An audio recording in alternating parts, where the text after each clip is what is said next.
Hello students. तो आज के इस वीडियो में मैं आप सभी स्टूडेंट्स के साथ जो हमारा डे 1 है इसमें रियल एनालिसिस का एक बहुत ही इम्पोर्टेंट रिजल्ट जो आपकी स्क्रीन पे यहाँ पे है वो डिस्कस करने वाला हूँ। और आप देख सकते हैं प्रीवियस ईयर क्वेश्चंस पेपर उठा के कि इस रिजल्ट से आपको हर बार बहुत सारे क्वेश्चंस आपको मिलेंगे। हर एग्जाम में मोस्टली आपको इसके क्वेश्चंस मिलते हैं। जब भी यूनिफॉर्म कंटिन्यूटी का क्वेश्चन आता है उसमें से 4 में से 2 बार आपको इसी टॉपिक से क्वेश्चन मिलेगा। तो रिजल्ट क्या है वो जानते हैं। रिजल्ट ऐसा है कि let f from open AB to R be a function, then f is uniformly continuous on open AB if and only if it can be defined at x equals to a and x equals to b. It can be defined at x equals to a and x equals to b such that f is continuous on closed AB. आप इसी को किस तरीके से बोल सकते हैं, if and only if. If and only if आप कुछ इस प्रकार से बोलेंगे यहाँ पे that limit x tends to a plus f of x and limit x tends to b minus f of x both exist finitely. ठीक है, finitely, both exist finitely and f is continuous on open AB. ठीक है, आप इसमें से किसी को भी फॉलो करो, मोस्टली हर कोई इसी को फॉलो करता है क्योंकि इससे आपको प्रोसीजर मिलती है क्वेश्चंस को सॉल्व करने की। तो ओपन AB फाइनाइट लेंथ का इंटरवल आपके पास हो, फंक्शन को यूनिफॉर्मली कंटिन्यूस दिखाना हो तो क्या करेंगे, बीच में उसके कंटिन्यूस दिखा दो एंड एंड पॉइंट पे लिमिट एग्जिस्ट हो रहा है कि नहीं हो रहा है इसको दिखा दो। इसी के साथ साथ एक और छोटा सा रिजल्ट ऐसा भी है कि if f from closed AB to R is continuous then it is uniformly continuous. ठीक है, अगर वो कंटिन्यूस हो जाता है तो वही फंक्शन यूनिफॉर्मली कंटिन्यूस हो जाता है अगर आपका डोमेन कॉम्पैक्ट है तो। वैसे अगर पीरियोडिक फंक्शन एंड कंटिन्यूस हो तो फंक्शन यूनिफॉर्मली कंटिन्यूस बनता है, लिप्सिस फंक्शन हो तो फंक्शन यूनिफॉर्मली कंटिन्यूस बनता है, फंक्शन का डेरिवेटिव बाउंडेड हो तो फंक्शन यूनिफॉर्मली कंटिन्यूस बनता है, इन्फिनिट लेंथ का इंटरवल हो a से इन्फिनिटी तक और उसमें फंक्शन कंटिन्यूस हो, इन्फिनिटी पे लिमिट हो एंड a पे भी लिमिट एग्जिस्ट हो, इन्फिनिटी पे भी लिमिट एग्जिस्ट हो एंड a पे भी लिमिट एग्जिस्ट हो। अगर ऐसा हो जाता है तो आपका फंक्शन यूनिफॉर्मली कंटिन्यूस बन जाता है। तो ऐसे 4-5 और रिजल्ट्स है और मेनली ये रिजल्ट है, इनमें से कोई ना कोई एक टॉपिक से आपको एक रिजल्ट के ऊपर से आपको हर एक बार CSR नेट के एग्जाम में क्वेश्चन पूछा जाता है। जैसे कि मैं आप यहाँ पे आपके सामने क्वेश्चन सॉल्व करके देता हूँ, which of the following real valued function on open 01 is uniformly continuous. तो आपको पहले के लिए पता है कि limit x tends to 0 minus 1/x does not exist. आपका x 0 को जाएगा तो 1/x जाता है इन्फिनिटी को, so limit does not exist means not UC. ये फंक्शन जो होगा वो यूसी नहीं होगा। सेकंड में क्या होता है, limit x tends to 0 plus sine x upon x is equals to 1, तो ये लिमिट एग्जिस्ट हो गया and limit x tends to 1 minus sine x upon x both are exist, both limit exist and f is continuous on open 01 implies f is UC on open 01। समझ में आ गया, simply function को continuous दिखा दिया and end point पे limit exist हो रहा है ये दिखा दिया। तो this is for second. Third के लिए क्या बोलेंगे, limit x tends to 0 plus x tends to 0 plus क्या है साइन 1/x, और साइन 1/x का भी लिमिट हमारा जो है एग्जिस्ट नहीं करता और इसलिए हम बोलेंगे नॉट यूसी।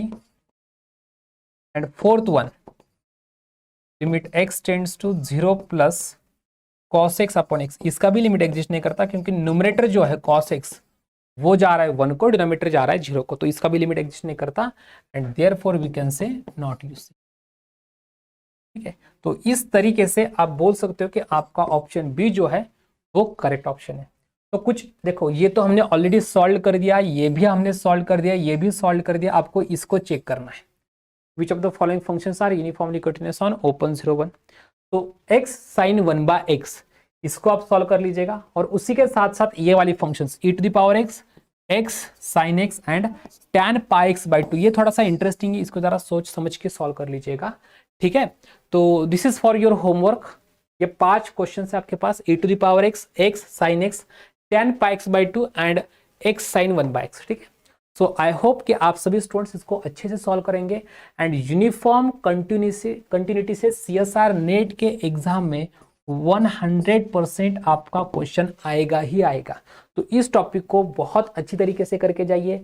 अभी की सिचुएशन में आपको डेफिनेशन अगर नहीं भी आए तो भी रिजल्ट्स को अच्छी तरीके से समझ लीजिएगा, जहां से आपके क्वेश्चन सॉल्व हो जाते हैं, ठीक है। एग्जाम के बाद आप डेफिनेशन अच्छे से समझ लीजिए, बट अभी के लिए रिजल्ट समझना बहुत इंपॉर्टेंट है, क्योंकि वहां से क्वेश्चन आपका 100% निकलेगा ही निकलेगा।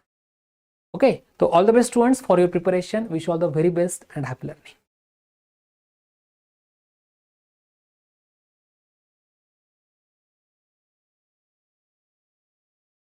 Hello everyone, welcome to IFS। तो आज के सेशन में हम एक इंपॉर्टेंट मैट्रिक्स पढ़ने जा रहे हैं। एक स्पेशल टाइप का मैट्रिक्स है। अगर आप किसी भी एग्जाम के लिए प्रिपेयर कर रहे हो, लीनियर अलजेब्रा सब्जेक्ट है, तो ये वाला मैट्रिक्स वहां पर देखा जाता है, मतलब इस पर बेस कभी ना कभी कोई क्वेश्चन पूछा गया है। तो आज हम लोग देख लेते हैं कंपेनियन मैट्रिक्स के बारे में। तो सबसे पहले हम लोग देखते हैं कि कंपेनियन मैट्रिक्स होता क्या है। तो कंपेनियन मैट्रिक्स पढ़ने से पहले ना हम लोग एक पॉलिनोमियल बना लेते हैं, कुछ खास तरह का पॉलिनोमियल है। तो स्टार्ट करते हैं। तो यहाँ पर अगर हम कंपेनियन मैट्रिक्स की बात करें तो सबसे पहले हम क्या ले लेते हैं, पॉलिनोमियल ले लेते हैं। लेट P ऑफ x यहाँ पर हमने ले लिया a0 प्लस a1x अब टू कहाँ तक हमें जाना है, an-1 x raise to n-1 plus x raise to n। तो यहाँ पर आप लोगों को ध्यान में रखना है कि x रेस टू n का कोएफिशिएंट आपको 1 ही लेना है, ठीक है। तो यहाँ पर a0 प्लस a1x कहाँ तक an-1 x raise to n plus 1, और लास्ट वाले का कोएफिशिएंट आपको 1 लेना। उसके बाद हम एक स्पेशल टाइप का मैट्रिक्स लेते हैं। मैट्रिक्स कैसा है देखिए। तो यहाँ पर हमने एक मैट्रिक्स ले लिया। मैट्रिक्स कुछ स्पेशल टाइप का है। मैट्रिक्स आपका कुछ ऐसा दिखेगा, a इज इक्वल टू, यहाँ पर हमने ले लिया 0 0 0 एंड सो ऑन 0, और यहाँ पर minus a0 1 0 0 and so on 0, minus a1 यहाँ पर ले लिया 0 1 0 and so on, minus a2 ले लिया। इसी तरह हम कंटिन्यू करते जाते तो यहाँ पर 0 0 0 एंड सो ऑन 1, और यहाँ पर माइनस an-1 ले लिया। तो एक स्पेशल टाइप का आपको ये मैट्रिक्स दिख रहा है। अब इस मैट्रिक्स की खास बात क्या है, यहाँ पर आप लोग देख सकते हो कि ऑर्डर तो n क्रॉस n का है, और इस मैट्रिक्स में यहाँ पर जो मेन डायगोनल है, डायगोनल के नीचे वाली जो लाइन है उसके सारे के सारे एंट्रीज क्या है, 1 है। तो डायगोनल के नीचे वाले लाइन की सारी एंट्रीज 1 है। और अगर इसका आप लास्ट कॉलम देखोगे ना, इस पॉलिनोमियल के ही कोएफिशिएंट है with minus sign, minus a0 minus a1 up to कहां तक जाएगा, माइनस an-1 तक। मतलब ये जो आपने ऊपर पॉलिनोमियल लिया है उनके कोएफिशिएंट को आपको क्या करना है, लास्ट कॉलम में लिखना है, विथ माइनस साइन लिखना है। या तो आप ए मैट्रिक्स ले लीजिए या इसका ट्रांसपोज ले लीजिए, दोनों। तो इस टाइप के मैट्रिक्स को ही हम क्या कहते हैं, कंपेनियन मैट्रिक्स। तो कंपेनियन मैट्रिक्स मतलब लास्ट कॉलम में कुछ एंट्रीज आपको मिलेंगी, डायगोनल के नीचे सारे 1 होंगे और उसके अलावा सारे एंट्रीज 0 होंगी। तो इस टाइप के मैट्रिक्स को हम कंपेनियन मैट्रिक्स कहते हैं। अगर बात किया जाए इसका कैरेक्टरिस्टिक पॉलिनोमियल, तो यहां पर आप लोग कह सकते हैं इस मैट्रिक्स का जो कैरेक्टरिस्टिक पॉलिनोमियल होगा, इसका कैरेक्टरिस्टिक पॉलिनोमियल आप लोगों को क्या मिलेगा, सो कैरेक्टरिस्टिक पॉलिनोमियल ऑफ ए, इसका कैरेक्टरिस्टिक पॉलिनोमियल आपको यही पॉलिनोमियल मिलेगा, P ऑफ x। अगर हम इसके मिनिमल पॉलिनोमियल की बात करें तो इसका मिनिमल पॉलिनोमियल क्या मिलने वाला है आपको, इसका मिनिमल पॉलिनोमियल भी आपको P ऑफ x मिलेगा। तो यहां पर हम लोग कह सकते हैं कंपेनियन मैट्रिक्स के लिए characteristic polynomial and minimal polynomial आपको यही मिलेगा। तो चलिए इस पर बेस एक क्वेश्चन हम लोग देख लेते हैं। तो यहां पर एक क्वेश्चन दिया गया है। क्वेश्चन क्या दिया गया है, alpha beta gamma and delta R the eigen values for this matrix. तो आपसे पूछा गया है कि सारे आइगन वैल्यू का स्क्वायर करके ऐड करोगे तो क्या मिलेगा।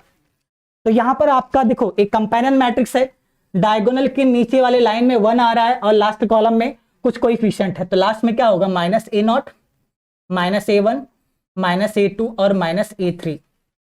तो यहां से अगर आप कंपेयर करेंगे तो आपको क्या मिला, minus a0 minus a1 minus a2 minus a3, minus a1 0 है, माइनस 2 है, 1 है और एक 2 है। तो यहां से आप कह सकते हो a0 की वैल्यू आपकी 0 होगी, यहां से a1 की वैल्यू आपको 2 मिलेगी, यहां से a2 की वैल्यू आपको माइनस 1 मिलेगी और a3 की वैल्यू आप लोगों को मिल जाएगी माइनस 2। तो ये आपका एक कंपेनियन मैट्रिक्स है। अगर इसके कैरेक्टरिस्टिक पॉलिनॉमियल की बात करें तो 4x4 का मैट्रिक्स से इस मैट्रिक्स का नाम मान लीजिए ए है, तो इसका कैरेक्टरिस्टिक पॉलिनॉमियल क्या होगा, ए हो जाएगा a0 plus a1x plus a2x square plus a3x cube plus last में आपका कोएफिशिएंट 1 होगा, x⁴ हो जाएगा। तो यहाँ पर a0 तो आपका 0 है, प्लस 2x हो जाएगा, माइनस a2 आपका -1 है, -x² माइनस 2x क्यूब, और ये क्या हो जाएगा, x⁴ हो जाएगा। तो यहाँ पर आपको ये क्या मिलेगा, तो इसको ऐसे भी लिख सकते हैं x⁴ माइनस 2x का क्यूब, यहाँ पर -x² प्लस 2x लिख सकते हो। तो यहां से आप लोग क्या करना, अब आप लोगों को यहां पर आइगन वैल्यू फाइंड करना है। अगर आप लोग आइगन वैल्यू फाइंड करोगे तो यहां पर आप लोग देख सकते हो x को आप कॉमन ले सकते हो, ठीक है। तो x को अगर हम कॉमन ले ले तो क्या हो जाएगा, x यहां पर x³ माइनस 2x² माइनस से ये क्या हो जाएगा, x प्लस 2 हो जाएगा। तो इस तरह आपको कुछ मिलेगा। फिर से यहाँ पर हम लोग इसे फैक्टर कर सकते हैं। अगर आप फैक्टर करोगे तो कुछ x² माइनस 1 और उसके साथ साथ x माइनस 2 मिलेगा। तो यहाँ पर हो जाएगा x² माइनस 1 और ये हो जाएगा x माइनस 2 हो जाएगा। तो यहाँ से आप लोग देख सकते हो इस मैट्रिक्स के आइगन वैल्यूज क्या हो जाएंगी। तो अगर मैं आइगन वैल्यूज की बात करूं तो आप देख सकते हो eigenvalues of A R, A के आइगन वैल्यूज आप लोगों को एक तो 0 मिलेगा, यहां से +-1 मिल जाएगा और लास्ट में आपको क्या मिलेगा, 2। तो अज्यूम कर लीजिए इनके आइगन वैल्यू को क्या कहा इन्होंने, अल्फा बीटा गैमा। तो हमें ये सपोज अल्फा है, ये बीटा है और ये गैमा है और ये डेल्टा है। तो यहाँ पर इनका स्क्वायर ही तो करना आपको, alpha square plus beta square plus gamma square plus delta square अगर आप करेंगे तो ये 0 का स्क्वायर 0 हो गया, यहाँ पर 1 + 1 + 4, तो ये टोटल आपको मिल जाएगा 6। तो इस क्वेश्चन के लिए आप लोग देख सकते हो करेक्ट आंसर क्या है, आपका ऑप्शन है जो कि 6 है। और यहाँ पर अगर मैं बात करूँ कंपेनियन मैट्रिक्स डायगोनलाइजेबल होता है या नहीं, तो ये पूरी तरह डिपेंड करता है मिनिमल पॉलिनोमियल पर। अगर आपका minimal polynomial product of non repeated linear factor मिलेगा तो डायगोनलाइजेबल होता है। जैसे कि कांस्टेंट मैट्रिक्स हमेशा डायगोनलाइजेबल होता है क्योंकि उसका मिनिमल पॉलिनोमियल फिक्स होता है, यहाँ पर डिपेंड करेगा मिनिमल मैट्रिक्स पर डिपेंड करेगा। तो यहाँ पर हमें चेक करने की जरूरत पड़ जाएगी कि आपका जो कंपेनियन मैट्रिक्स है डायगोनलाइजेबल है या नहीं। हमेशा जरूरी नहीं कि डायगोनलाइजेबल बने, और बन भी सकता है नहीं भी बन सकता है, ठीक है। तो कंपेनियन मैट्रिक्स के बारे में इतना ही। अगर कुछ भी दिक्कत हो तो बिल्कुल आप लोग कमेंट करके पूछ सकते हो। Thank you.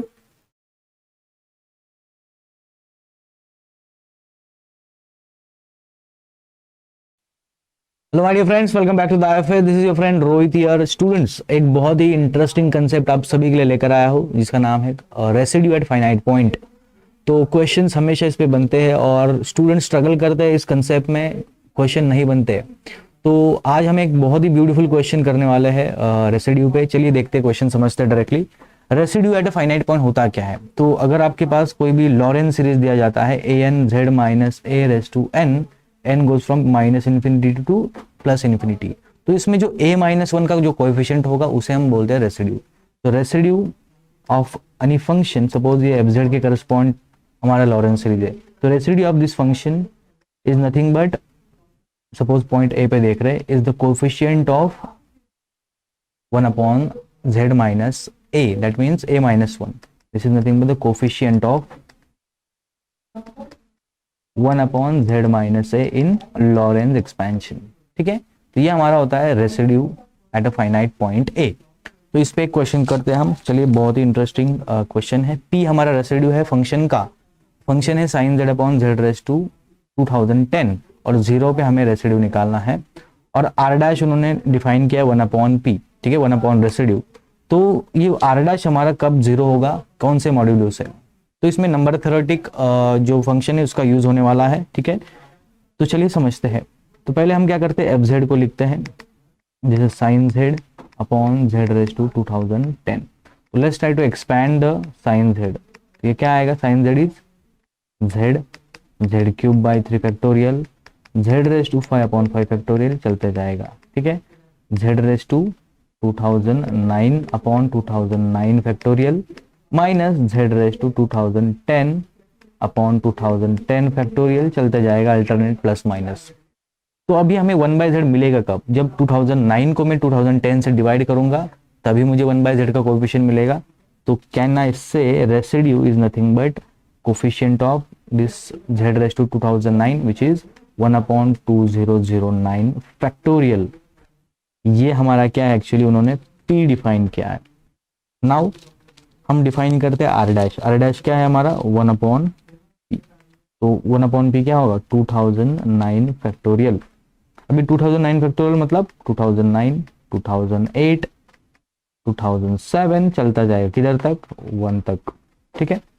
अभी हमारा ये r डैश में देखिए 2009 भी है 2008 भी है, तो जब जब हमारा इन नंबर से डिवाइड अगर मैं रिड्यूस करता हूँ या तो हमारा रेसिड्यू क्या आएगा, r डैश हमारा 0 होगा मॉड्यूलो 2009, इन 2008 से भी 0 होगा, ठीक है, 2007 से भी 0 होगा मॉड्यूलो 2007। तो इसका आंसर आएगा A, B and D। C गलत होगा बिकॉज 2009 से भी 0 हो रहा है, ठीक है। तो इस तरीके से आप देख सकते हो और हमारा आंसर आ जाएगा A, B, D, ठीक है। इस तरीके से करना है। तो इसी कंसेप्ट पे एक होमवर्क भी देता आपको रेसिड्यू निकालने के लिए। So write down homework, find a residue of the function. Function आपके पास दिया है let's say cos z upon z raise to 2023। आपको फाइंड करना है residue of fz at z equals to 0। Try to solve this और comment box में मुझे आंसर इसका बताना है, ठीक है। तो आज के लिए इतना ही। Thank you for joining and happy learning.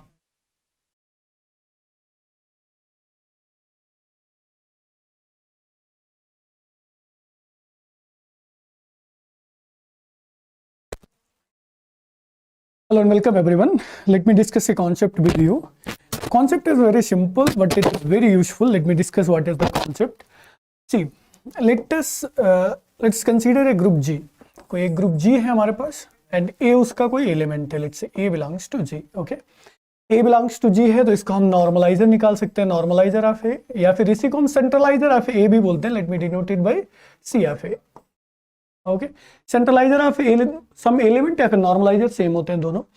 ये हमारा नॉर्मल सब ग्रुप किसी भी ग्रुप का जरूरी नहीं है कि बने, राइट. नॉर्मल सब ग्रुप बनना जरूरी नहीं है, तो हम ग्रुप क्वोशिएंट ग्रुप तो क्रिएट नहीं कर सकते इस सब ग्रुप के द्वारा, बट ये सब ग्रुप है, ठीक है. नॉर्मलाइजर ऑफ ए हमेशा सब ग्रुप होता है, किसी भी ग्रुप का निकालो, सेंट्रलाइजर हमेशा सब ग्रुप बनता है. So what we can do is we can create the index, मतलब कोसेट्स निकाल सकते हैं, number of cosets which is nothing but the index, right. और ये किसके बराबर होता है, this is equals to the class of A, conjugacy class of A के साइज के बराबर होता है. This is the concept. Okay, normalizer of A किसी ग्रुप का अगर हम लेते हैं, उस ग्रुप के द्वारा जो इंडेक्स आएगा ग्रुप जी का, वो size of the class of A के बराबर होगा. जितने क्लास ऑफ ए में एलिमेंट्स होंगे उसके बराबर इंडेक्स आएगा. This is the concept. Okay, let's do a question on this and then I will give you a question and homework. The question is, let G be a finite group and A belongs to G has exactly two conjugates. Two conjugates है, इसका मतलब क्या हुआ, देखो कैसे इसको use कर सकते हैं.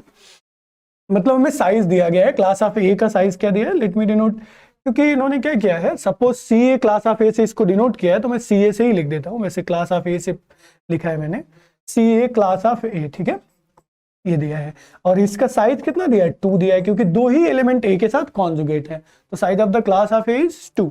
Suppose that this is the definition of class of A, we already know this, and this is the definition of normalizer of A.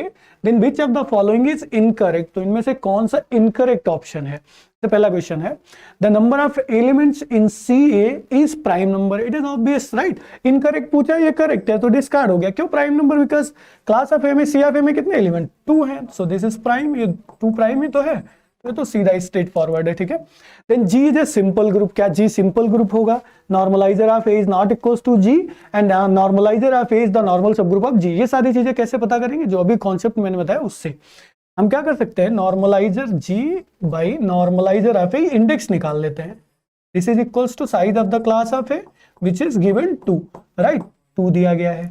अब जैसे ही हमें 2 ये पता चल गया, पूरा क्वेश्चन सॉल्व हो गया, राइट. अब इसका मतलब क्या हुआ कि इंडेक्स ऑफ नॉर्मलाइजर, ये जो सब ग्रुप हमारा एन ए है, इसका इंडेक्स ग्रुप जी में 2 है। अब इंडेक्स 2 का सब ग्रुप नॉर्मल होता है तो नॉर्मल सब ग्रुप हो गया, राइट। तो नॉर्मल सब ग्रुप हो गया। और एक चीज है, क्योंकि इंडेक्स 2 का है, इसका मतलब एग्जैक्टली हाफ एलिमेंट्स इसमें। इंडेक्स 2 का मतलब 2 ही कोशेट बनेंगे। 2 कोशेट कब बनेंगे? जब इसका ऑर्डर एग्जैक्टली हाफ होगा, जितने ग्रुप जी में एलिमेंट है एग्जैक्टली हाफ एलिमेंट्स इसमें होंगे, ठीक है। तो इसका मतलब क्या हो गया, N of A is proper subgroup, is proper normal subgroup of G, proper normal subgroup of G, normal subgroup of G, right. जब proper normal subgroup G के पास हो गया तो G is simple, this is incorrect. तो यही क्या हो जाएगा, हमारा करेक्ट ऑप्शन हो जाएगा, क्योंकि इनकरेक्ट पूछा गया है। जी सिंपल हो ही नहीं सकता, क्योंकि Na जो है नॉर्मल सब ग्रुप बन गया, इंडेक्स 2 का हो गया, राइट। उसके बाद में Na is not equal to G, absolutely correct, right, क्योंकि Na में हाफ एलिमेंट है जितने जी में एलिमेंट है, तो एक जी के बराबर हो ही नहीं सकता, राइट। तो this is also correct, so this is discarded. N of A is the normal subgroup, वो भी मैंने बताया इंडेक्स 2 का है तो नॉर्मल सब ग्रुप हो ही जाएगा, so this is also discarded. This how we can use. अब इस क्वेश्चन में बहुत ज्यादा आपको यूजफुल शायद ना लगा हो, बट जो मैं आपको होमवर्क दे रहा हूं इसमें आप इसको अच्छे से यूज कर सकते हो। द क्वेश्चन इज, ये आपको अपने आप से करना है, number of permutation in S6, S6 में कितने परमुटेशन है विच कम्यूट्स विद दिस परमुटेशन, जो इसके साथ कम्यूट करेंगे। मतलब क्या हुआ, अगर मैं इसको सिग्मा से डिनोट कर दूं, मतलब हमें सेंट्रलाइजर ऑफ सिग्मा में या फिर normaliser of sigma you can say, उसमें कितने एलिमेंट्स है वो निकालना है। अब डायरेक्टली हमारे पास नॉर्मलाइजर का कोई फॉर्मूला नहीं है, राइट, बट हम क्लास ऑफ इस सिग्मा जो है इसके क्लास में एलिमेंट्स हम पता कर सकते हैं कितने होंगे। और अगर क्लास में एलिमेंट्स पता कर लेंगे देन हम निकाल लेंगे कि इसके साथ कितने एलिमेंट कम्यूट करेंगे या फिर सेंट्रलाइजर में कितने एलिमेंट होंगे। ट्राई करिए और देखिए कि इसका क्या आंसर आता है। Okay, thank you, happy learning, take care and bye bye.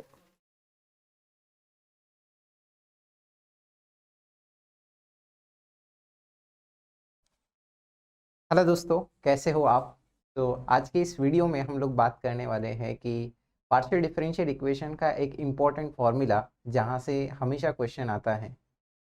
तो आप जानते हैं कि अब हमारा एग्ज़ाम बहुत नज़दीक आ चुका है, तो हमें उन टॉपिक्स को अच्छे से रिवाइज़ करना चाहिए जहां से हर बार क्वेश्चन आते हैं।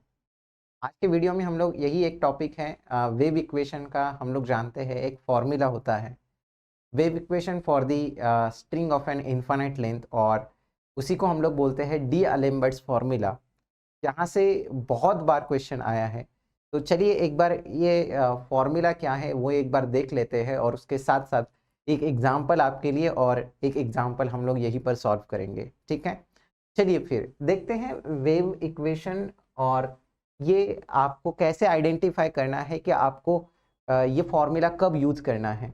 फर्स्ट थिंग इज दैट आपके पास तो ऐसा एक वेव इक्वेशन दिया जाएगा UTT equal to C square UXX, इसको हम लोग वेव इक्वेशन बोलते हैं। जो x की रेंज होगी वो इनफाइनाइट होगी, x is lies between minus infinity two plus infinity, and t is denoted for the time which is positive number. फिर आपके पास यहाँ पर जो जनरल वेव इक्वेशन होता है उसमें बाउंड्री कंडीशंस होते हैं। Since x is infinite minus infinity two plus infinity, यहाँ पर आपको कहीं पर भी बाउंड्री कंडीशंस अवेलेबल नहीं होंगे। सीधा आपको u of x, 0 equal to f of x and ut of x, 0 equal to g of x, ये फंक्शंस डिफाइन किए जाएंगे। तो ऐसा प्रॉब्लम जहाँ पर भी आपको दिखता है आपको आइडेंटिफाई करना है कि this is wave equation for the string of an infinite length, और हमें आइडेंटिफाई करना है कि अब हमें डी अलेम्बर्ट्स फॉर्मूला यूज करना है।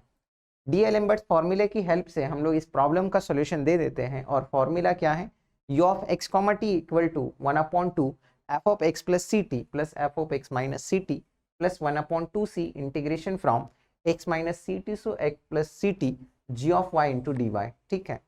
तो इस फॉर्मूले को हम लोग बोलते हैं डी अलेम्बर्ट्स फॉर्मूला, और इससे कई सारे एग्जाम्पल्स हम लोग आसानी से सॉल्व कर सकते हैं। आइए एक सुंदर सा एग्जाम्पल हम लोग सॉल्व करते हैं, और फिर एक एग्जाम्पल आपके लिए होमवर्क दे देते हैं, ठीक है।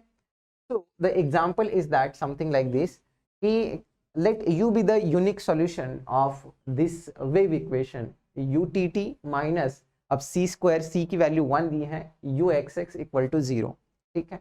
x बिलोंग्स टू r है, t पॉजिटिव नंबर है, where f is u of x, 0 equal to f of x, ut of x, 0 equal to 0, यानी कि g फंक्शन 0 डिफाइन किया है, where f is a function from r to r satisfies the relation f of x equal to x into 1 minus x whenever x belongs to this interval, and f of x plus 1 equal to f of x for every x in the R, then what is the value of u at 1/2 comma 5/4?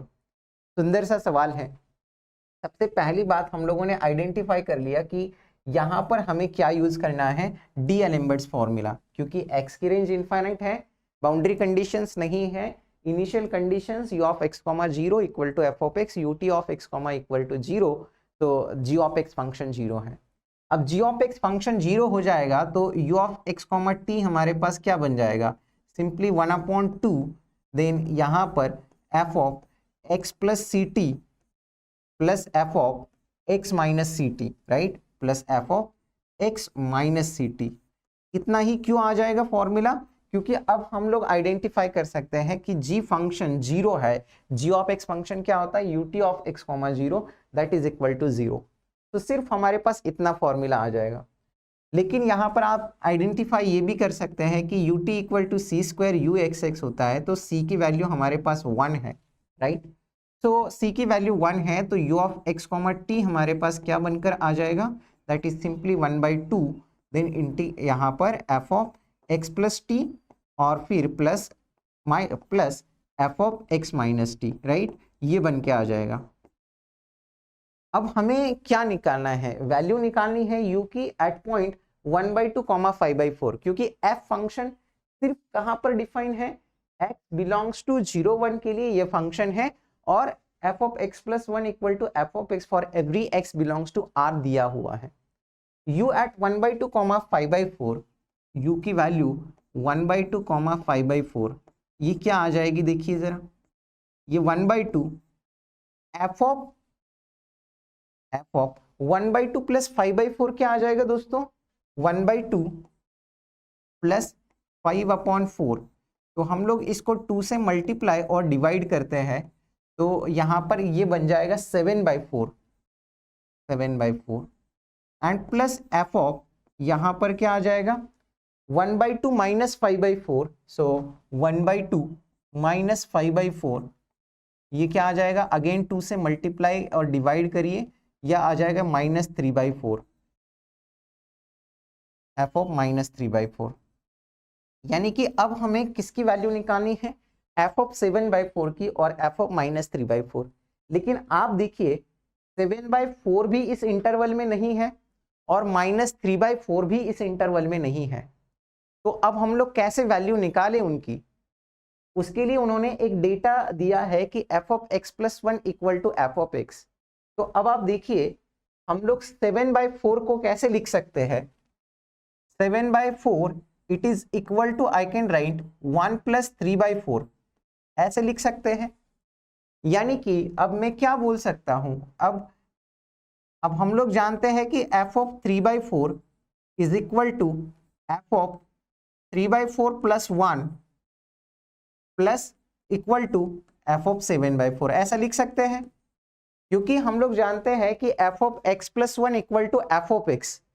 तो f of, अगर ये मेरा x है तो f of x equal to f of x plus 1, यानी कि f of 3/4 plus 1 and it is equal to f of 7/4।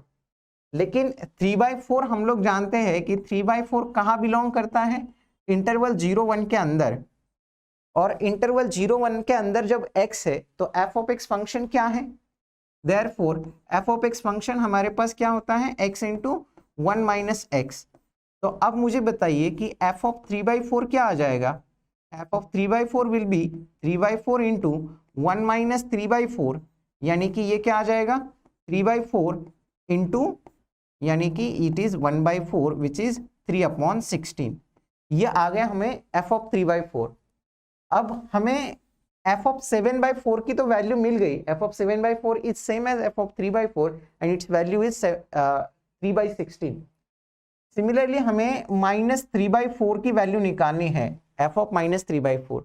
हम लोग ये तो लिख सकते हैं कि f of -3/4 it is equal to f of -3/4 plus 1, और f ऑफ -3/4 प्लस 1 क्या आ जाएगा, f ऑफ 1/4। यानी कि अब आप देखिए अगेन 1/4 जो है वो हमारा इंटरवल 0-1 के अंदर लाई करता है, और जब भी x हमारा इंटरवल 0-1 के अंदर है तो फिर हम लोग एफ ऑफ एक्स निकाल सकते हैं। तो अब हमारे पास एफ ऑफ एक्स क्या आ जाएगा, एफ ऑफ 1/4, तो एफ ऑफ 1/4 विल बी, तो सिंपली 1/4 इंटू 1 माइनस 1/4, यानी कि ये क्या आ जाएगा 4 minus 3, 1/4 into 1/4 that will be 1/16, right. So अब हमारे पास ये क्या मिल गया 1/2 इंटू यहाँ पर एफ ऑफ 7/4, एफ ऑफ 7/4 हमारे पास क्या आया है, सो this is 3/16, right. so this is 3/16, then यहाँ पर f of minus 3/4 is same as f of 1/4, f of 1/4 क्या आया 1/4 into 1 minus 1/4, sorry here it is 1/4 है ना, so here it is 1/4, so this will be equal to, so what will be this, so 4 minus 1 3/4, यहाँ पर again 3/16, तो अब हमें क्या मिल गया 3/16 प्लस 3/16, यहां पर ये क्या बन जाएगा, ये 1/2 है, दिस इज 1/2, तो this is equal to 1/2 into 6/16, यानी कि यहां पर यह आ गया 3/16। तो what is the value of u at 1/2, 5/4, it is 3/16, so option c will be the correct option. तो काफी सुंदर क्वेश्चन पूछा गया था वेव इक्वेशन के ऊपर और डीएलेम्बर्ट्स फॉर्मूला से हमें उसे सॉल्व करना था। अब एक एग्जांपल बहुत सिंपल है जो कि आपको आंसर करना है कमेंट सेक्शन में।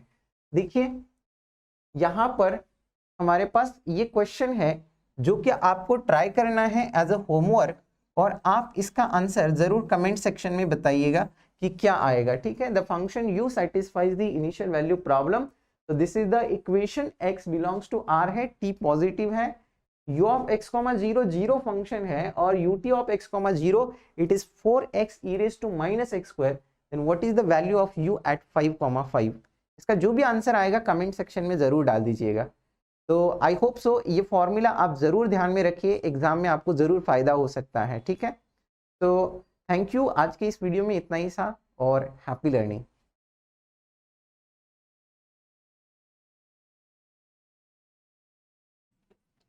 Hello students, welcome to IFS। तो आज हम एक बहुत ही इम्पॉर्टेंट कॉन्सेप्ट के बारे में डिस्कस करने वाले हैं, जो कि आपके CSR नेट में उससे बेस्ट क्वेश्चन हमेशा आ ही जाते हैं, और नहीं तो उस पर बेस्ट ही क्वेश्चन होता है, वो ऑप्शन के फ्रेम में आपको मिलेगा, ठीक है। तो वो कॉन्सेप्ट है फंक्शन ऑफ सेवरल वेरिएबल का, फंक्शन ऑफ सेवरल वेरिएबल का।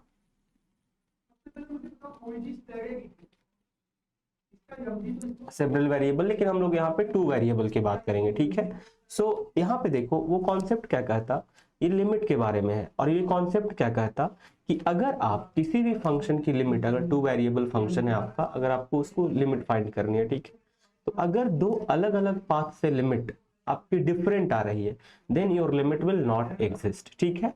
सो अगर हमें फाइंड करनी है limit of fxy tending to something any alpha beta,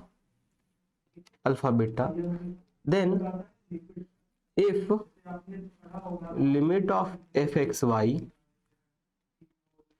as x comma y approaching to alpha beta by 2 different path,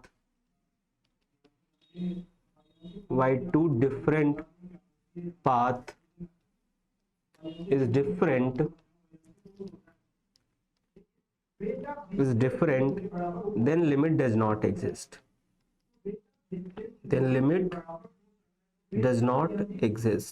ठीक है। ये रिजल्ट हमारा क्या कह रहा है, किसी भी फंक्शन का लिमिट अगर किसी पॉइंट पे अगर 2 डिफरेंट पाथ के थ्रू अलग अलग आ रहा है तो हमारा उसका लिमिट एग्जिस्ट नहीं करेगा। अगर इसको मैं थोड़ा सा एक्सप्लेन करूं तो सपोज यहाँ पे अल्फा बीटा है, ठीक है, आपको फंक्शन का लिमिट फाइंड करना है, कुछ भी फंक्शन है हमारा उसका लिमिट फाइंड करना है अल्फा बीटा पे, ठीक है। सो अब यहाँ पे अल्फा बीटा पे अप्रोच करने के लिए हमारे पास कई सारे पाथ हैं, हम ऐसे भी अप्रोच कर सकते, ऐसे भी अप्रोच कर सकते, ऐसे भी अप्रोच कर सकते, ऐसे भी अप्रोच कर सकते, या फिर ऐसे भी अप्रोच कर सकते, ऐसे भी अप्रोच कर सकते, ऐसे भी अप्रोच कर सकते, ऐसे भी अप्रोच कर सकते, ठीक है। कई सारे पाथ है हमारे पास, ऐसे भी अप्रोच कर सकते, ठीक है। तो अगर इनमें से कोई भी दो पाथ आप चूज करते हो, उन दो पाथ के कॉरस्पॉन्डिंग अगर लिमिट डिफरेंट आ गया आपका, तो फिर हमारा फंक्शन का लिमिट एग्जिस्ट नहीं करेगा। जैसे कि अगर हम एक एग्जांपल लेते हैं, ठीक है। सो क्वेश्चन है हमारा, ठीक है, क्वेश्चन क्या है हमारा, अगर एफ एक्स वाई है, ठीक है, एफ एक्स वाई है, x y is equals to x square plus y square whenever x comma y not equals to 0 0, और 0 दिया हुआ है whenever x y is equals to 0 0। तो हमें फाइंड करना है हमें फाइंड करना है limit of F x Y tending to 0 0। हमें ये चेक करना है कि क्या ये एग्जिस्ट करता है, या नहीं करता है, ठीक है, हमें इसके बारे में बात करना है, ठीक है। तो मैं आपको बताऊंगा कि देखो अलग अलग अगर आप पाथ चूज करोगे, जैसे देखो अगर मैं एक पाथ चूज करता हूँ y इक्वल्स टू एक्स, अगर मैं y इक्वल्स टू एक्स रख लेता हूँ तो एक्स वाई हमारा क्या होगा, एक्स एक्स होगा, ये हमारा टेंडिंग्स टू 0 हो जाएगा एज एक्स टेंडिंग्स टू 0। तो हम यहाँ पे कर सकते हैं लिमिट एक्स वाई की जगह x x tendings to 0, y की जगह हम क्या पुट करेंगे, x पुट करेंगे, this is your x square plus x square, हमें क्या मिल गया, x square by 2x square is equals to 1/2। यानी आप देख सकते हो कि अगर मैं इस पाथ के कॉरस्पॉन्डिंग जा रहा हूं y इक्वल्स टू एक्स, इस पाथ के कॉरस्पॉन्डिंग अगर मैं जा रहा हूं y इक्वल्स टू एक्स वाले पे, तो हमें इस फंक्शन की लिमिट 0 पे अप्रोच करने पे कितनी मिल रही है, 1/2 मिल रही है। लेकिन अगर मैं चेंज करता हूं, अगर मैं y equals to minus x कर लेता हूं, ठीक है, तो एक्स वाई हमारा क्या हो जाएगा, x minus x, and this is approaching to 0 0 as x tending to 0, then limit of x minus of x into minus x square plus x square, इसकी वैल्यू आ रही है -1/2। यानी आप देख सकते हो कि अगर मैं इस पाथ के अकॉर्डिंगली मूव कर रहा हूं,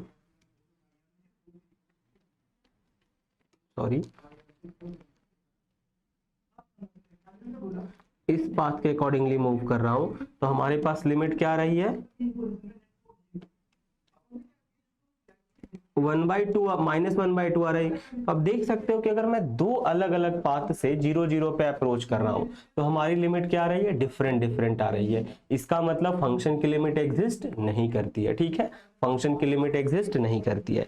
और भी हम एक जनरलाइज कर लें कि अगर मैं y इक्वल्स टू mx रख लूं, ठीक है, तो एक्स वाई हमारा क्या हो जाएगा, x into mx, and this is approaching to 0 0 as x tending to 0, then limit of इस पाथ के अकॉर्डिंगली लिमिट हमारा क्या हो जाएगा, x into mx approaching to 0 0, y की वैल्यू हमारी क्या हो गई, mx into x, y x square m square x square, इसकी वैल्यू क्या हो गई, my1 प्लस m स्क्वायर।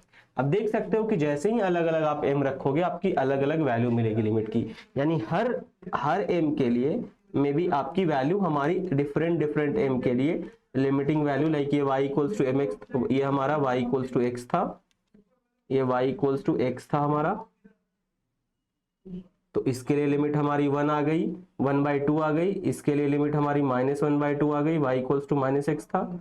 अगर आप y इक्वल्स टू 2x लेते तो इसके लिए लिमिट अलग आती, अगर y इक्वल्स टू -2x लेते तो इसकी लिमिट हमारी क्या आती, अलग आती। तो आप देख पा रहे हो कि अलग अलग पाथ के लिए हमारे पास अलग अलग लिमिट आ रही है, ठीक है। मेरे ख्याल से क्लियर होगा कि हम लोग लिमिट, हम इससे ये पता कर सकते हैं कि लिमिट एग्जिस्ट करता है या नहीं करता है, ठीक है। लिमिट एग्जिस्ट नहीं करता है, हम ये श्योर बता सकते हैं अलग अलग पाथ के थ्रू। सो हमने एक क्वेश्चन भी कर लिया, उसके ऊपर रिजल्ट भी डिस्कस कर लिया। एक आपके लिए होमवर्क है, ठीक है, क्या है homework, f x y is equals to x y square, okay, and then x square plus y raise to the power 4, x y not equals to 0 0 and 0 whenever x y is equals to 0 0, ठीक है। आपको check करना है कि limit exist करता है या नहीं। Check limit at limit of F x y at 0 0 0 0 पे आपको इसकी लिमिट चेक करनी है, ठीक है। तो चलो तब तक आप लोग, हम आपसे मिलते हैं, ठीक है। आप लोग इसको सॉल्व करना और कमेंट करना आंसर्स।